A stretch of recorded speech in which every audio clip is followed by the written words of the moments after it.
Assalamualaikum warahmatullahi wabarakatuh. Alhamdulillahirabbil alamin. Wassalatu wassalamu ala asyrafil anbiya'i wal mursalin sayyidina wa maulana Muhammadin wa ala alihi wa sahbihi ajmain, amma ba'du. Para pemirsa yang berbahagia, Kiai Haji Ahmad Mustafa Bisri mengatakan bahwa ulama adalah man yang zurunal ummah bi'ainir rahmah. Ulama adalah orang yang melihat umat dengan pandangan kasih sayang. Definisi ulama ini melanjutkan salah satu karakter dari junjungan kita Nabi besar Muhammad sallallahu alaihi wasallam dalam firman Allah, bil mu'minina raufur rahim. Laqad ja'akum rasulun min anfusikum azizun 'alaihi ma anittum harisun 'alaikum bil mu'minina raufur rahim. Bahwa Nabi itu lahir di tengah-tengah umat, tidak tega terhadap penderitaan umat, kemudian punya sifat kasih dan sayang kepada umat. Oleh karena itu, ulama adalah man yang zurunal ummah bi'ainir rahmah, orang yang melihat, memandang umat ini dengan pandangan kasih sayang. Dia curahkan segala kemampuan untuk mengatasi problem-problem umat tersebut.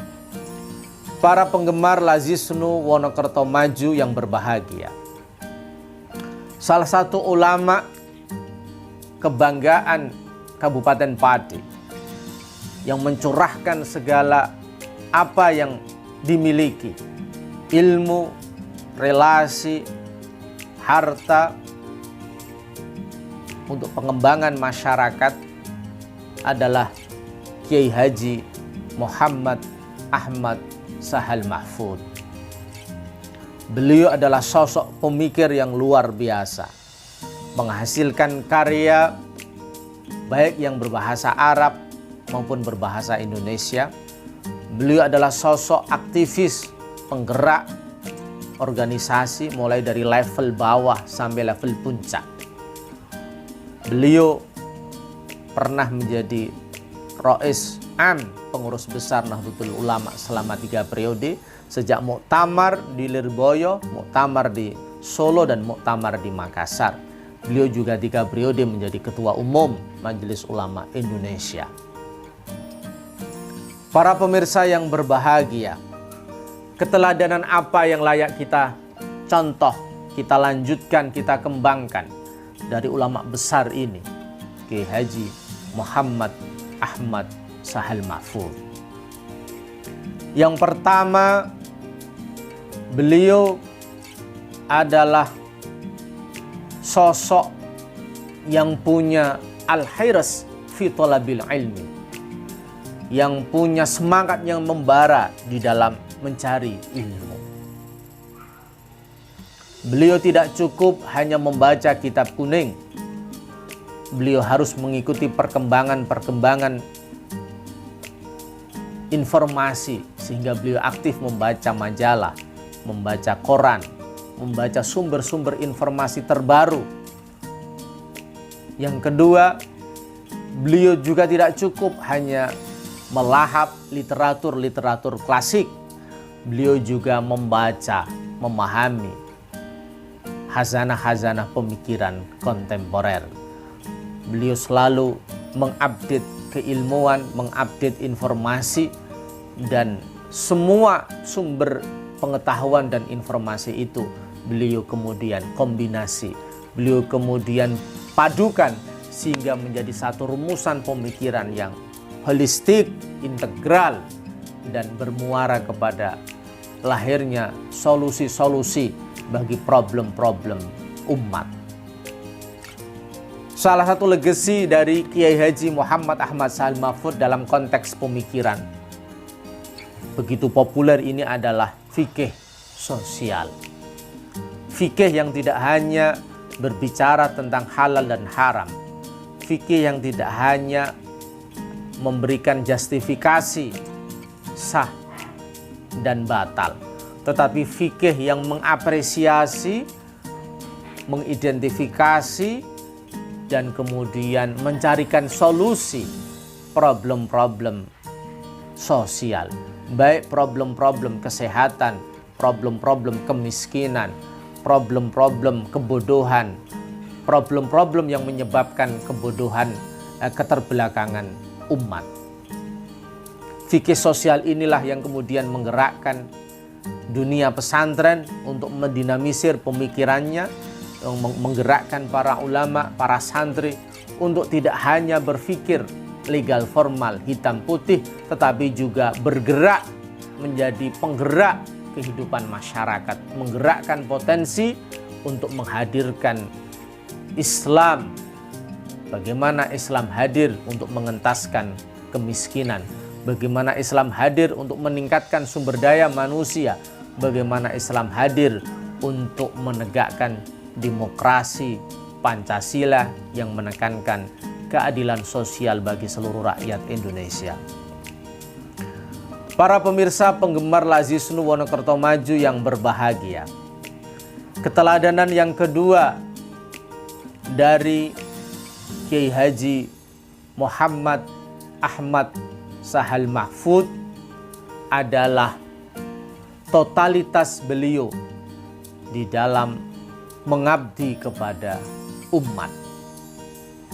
Beliau menginisiasi lahirnya BBPM, Biro Pengembangan Pesantren dan Masyarakat, di mana wadah ini dijadikan beliau sebagai instrumen sarana untuk melaksanakan program-program pengentasan ekonomi umat yang dilakukan secara profesional, kemudian dibentuk tim yang profesional untuk melaksanakan, mengawal, memonitoring, dan melakukan evaluasi secara intens dan kontinu. Pesantren bagi Kiai Sahal tidak sekedar lembaga pendidikan, tapi juga lembaga sosial kemasyarakatan. Pondok Pesantren Maslakul Huda yang beliau pimpin tidak hanya mendidik para santri berbagai macam khazanah keilmuan kitab kuning, tetapi dijadikan sebagai sarana untuk memberdayakan potensi masyarakat, khususnya potensi di bidang ekonomi, potensi di bidang pendidikan, potensi di bidang politik kebangsaan, dan lain-lain.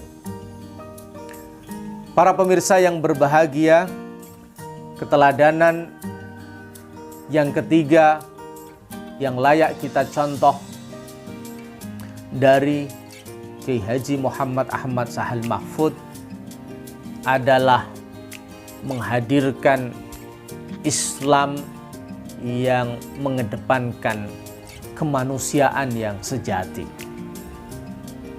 Allah Subhanahu wa taala berfirman, Ya ayuhan nas inna khalaqnakum min dzakari wa untha wa ja'alnakum syu'uba wa qabaila lita'arafu inna akramakum indallahi asqakum innallaha alimun khabir.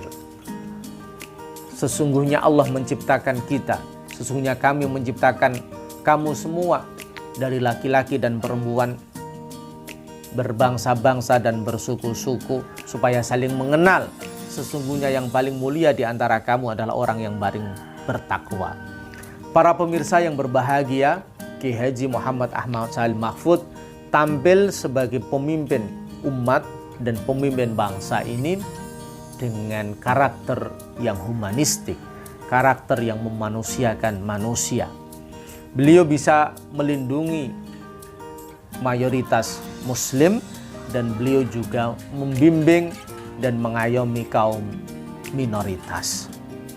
Beliau bekerja sama dengan kaum minoritas non-muslim dalam program-program pemberdayaan ekonomi, dalam program-program peningkatan sumber daya umat, dalam program-program yang meningkatkan bangsa Indonesia dalam aspek kesehatan, pengentasan kemiskinan, dan demokrasi substansial. Para pemirsa yang berbahagia, 3 keteladanan dari Kiai Haji Muhammad Ahmad Sahal Mahfud ini seyogianya menginspirasi kita kader-kader penerus Nahdlatul Ulama untuk serius menghadirkan organisasi ini di tengah-tengah masyarakat. Ada beberapa kata kunci dari pemikiran Kiai Sahal. Yang pertama, kita manusia. punya fungsi dua. Yang pertama adalah Abdullah, hamba Allah yang harus mendekatkan diri kepada Allah dengan memperbanyak beribadah kepada Allah. Yang kedua adalah Khalifatullah, sebagai mandataris Allah yang punya tanggung jawab membumikan ajaran-ajaran kemanusiaan, keadilan, dan keadaban di tengah-tengah masyarakat. Yang kedua, di dalam menjalankan kehidupan ini, kita harus bersungguh-sungguh untuk mencapai sa'adatud darain atau kebahagiaan dunia dan akhirat. Kebahagiaan dunia dengan tercukupinya ekonomi, dengan tercukupinya kesehatan, dengan tercukupinya aspek-aspek pendidikan, politik kebangsaan, dan lain-lain. Kebahagiaan akhirat dengan meningkatkan ketakwaan, meningkatkan keikhlasan, dan meningkatkan kepedulian kita kepada orang lain. Semua pemikiran dan gerak perjuangan Kiai Sahal dalam rangka menghantarkan manusia supaya mencapai sa'adatud darain, supaya manusia tidak hanya berpikir untuk dirinya sendiri, tetapi bagaimana memberikan manfaat, memberikan keberkahan kepada orang lain secara luas.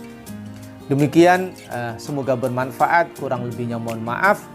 Wal afu minkum wallahul muwaffiq ila aqwamit thoriq. Assalamualaikum warahmatullahi wabarakatuh.